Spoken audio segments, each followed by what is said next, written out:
Sup, you adorable mess of a human being. My name is Philip DeFranco. I am sick and I did not sleep last night, but we're going to talk about some news. So with that said, let's just jump into it. The first thing we're going to talk about today is Clavino Da Silva. And if you're unfamiliar with Da Silva, nicknamed Shorty, he was a 42-year-old member of a notorious drug gang. And Da Silva made headlines and went viral because of a failed prison escape. And as far as that failed prison escape, on Saturday, he tried to escape by dressing up as his teenage daughter during one of her visits and tried walking out of the facility's doors in her place. In the video, we see Da Silva in a silicone mask, long dark-haired wig, wearing jeans and a pink shirt with a cartoon image of donuts. Understandably, this video just blew up. It went viral, lots of mocking responses. And I don't just mean online, like literally the Rio Daily newspaper put out a headline, "Oh, aren't I a naughty girl?" And according to the local media, the prisoner's plan was to leave his 19-year-old daughter inside the jail while he went out to collect her credentials from the front desk. And then police assumed that the daughter was supposed to leave and say, "Oh, I forgot my documents, they went missing." So there was all of that. But the part of the story that a lot of people don't know, after his failed escape, Da Silva was placed in solitary confinement as part of his punishment. However, the city's prison service said that officers found his body Tuesday morning and said it appeared that he had taken his own life. Reportedly, he had been serving a sentence of 73 years and 10 months when he tried to break out of the facility. Also, even worse news for his daughter, who has of course now lost her father. Unsurprisingly, it's now being reported that she will be charged with abetting prison escape, a crime that is punishable by up to 2 years behind bars,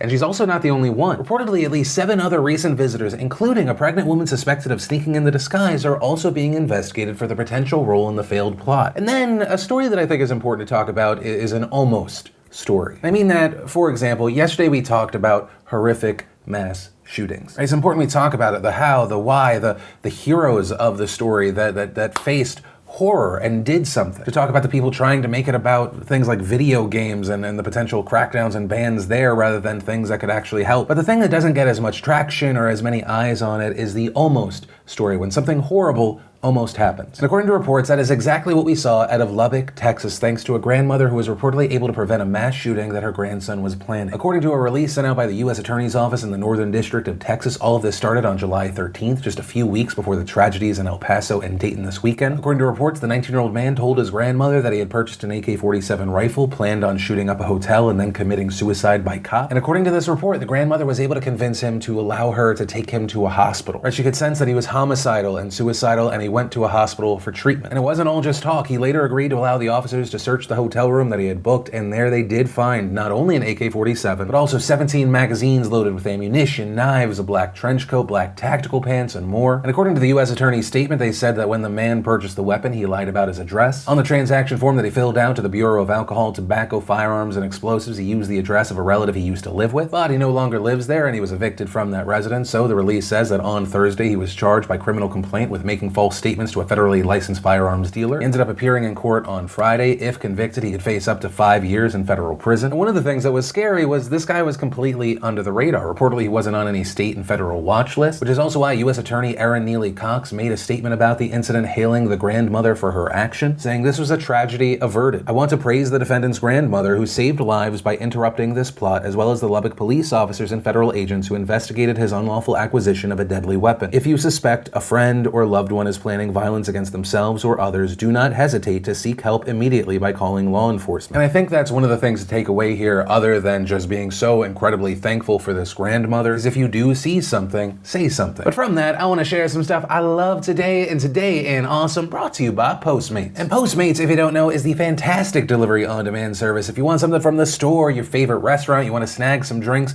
boom, just open up the app, they'll deliver it to where you work, where you live, wherever. It is the ultimate, but also affordable convenience and time saver. I personally used it to buy clothes, but primarily I mainly use it for food. But hey, however you decide to use it, I'd highly recommend to download it. You can use the link down below. You can go to postdefranco.com. You can really do it however you want. But no matter what, when you're in the app, just make sure you enter in promo code PhillyD to get $100 in free delivery fee credit, and then they also pay me. Which, I will say, now that I think about it, while extremely convenient, that last part's probably my favorite part. But with that said, click the link, download it, check it out, and enjoy. And the first bit of awesome today is if you're craving some news after today's show, I highly recommend you check out our extra bonus news video over at Rogue Rocket. And in it, we take a look at the controversy around e-scooters. And it's not just them showing up, which I know people have some issues with, but specifically about location privacy, data sharing. Then Sega put out a showcase trailer for their new Sega Genesis Mini, which, by the way, thank you for sending to me, Sega. They didn't pay me, they just sent me a free thing. I can't wait to disown my son because his Toe Jam and Earl skills are not up to snuff. Then we got a TV director's round table from The Hollywood Reporter. The infographic show gave us astronomers find vortex around a black hole spinning at 70% the speed of light. Amazing and horrifying to me personally. Binging with Babish gave us sea salt ice cream from Kingdom Hearts. We had Bretman Rock and Joey Graceffa reviewing their old YouTube videos. We got the official trailer for Are You Afraid of the Dark, as well as the official trailer for I Am Patrick Swayze. And the final bit of awesome today is our Phil.Chrono.gg partner game of the day, Black Paradox, which is a roguelike shoot 'em up. And if you grab it using our link before 9 a.m. tomorrow and or while supplies last, you can get it not for the regular $15, but 53% off at $6.99. If you want to see the full versions of everything I just shared, the secret link of the day, really anything at all, links as always are in the description down below. And then let's talk about this massive international news coming out of India. Yesterday, India's government revoked the constitutional provision that gave the state of Kashmir certain autonomous powers. Now for some context here, Kashmir is confusing because it can refer to a state and region. After India and Pakistan gained independence from Britain in 1947, the region of Kashmir wanted to be independent from the two countries. But for a number of reasons we're not going to get into right now, they ultimately decided to join India under the condition that they would be able to have some autonomy. And that autonomy was granted under Article 370 of the Indian Constitution, and that provision,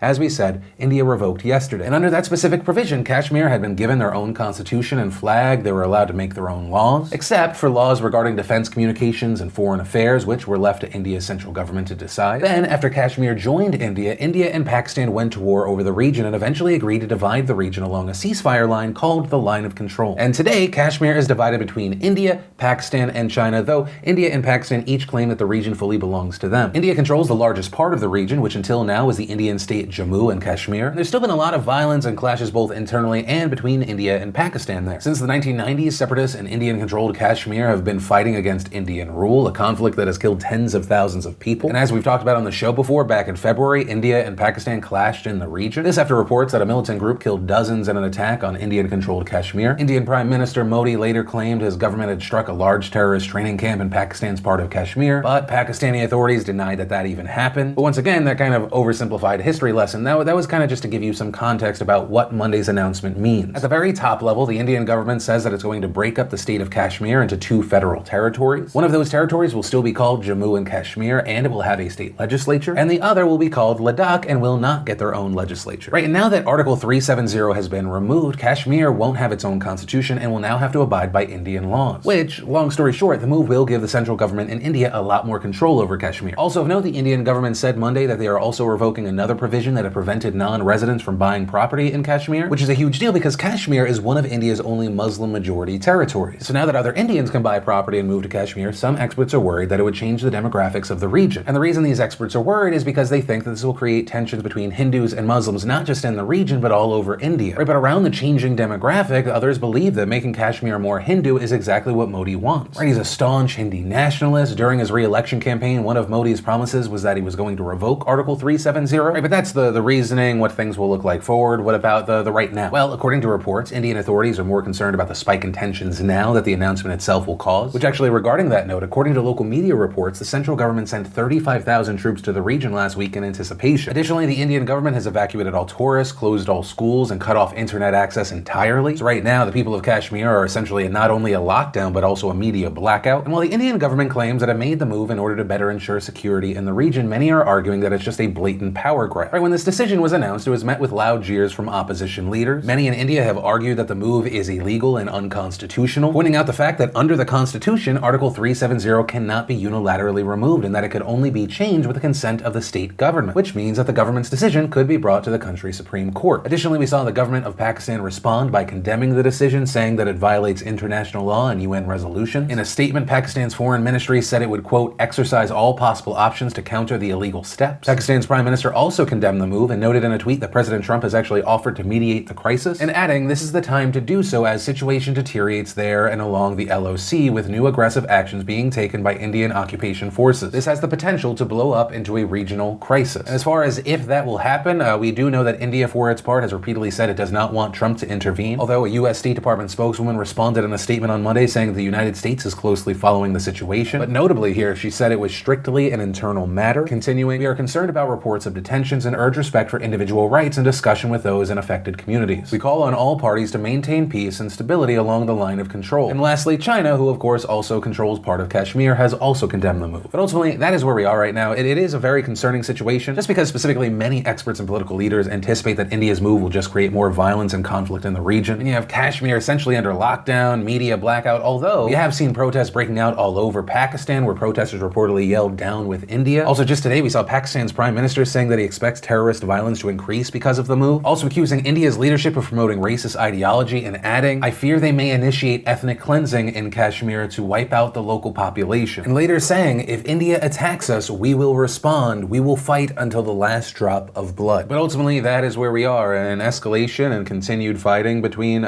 two nuclear powers. And as far as what will happen next, only time can tell. And that's where we're going to end today's show. Thanks for watching. If you're not 100% filled in, if you missed yesterday's Philip DeFranco show, or you want to watch today's brand new bonus video, you can click or tap right there to watch those. But with that said, of course, as always, my name's Philip DeFranco. You've just been filled in. I love yo faces, and I'll see you tomorrow.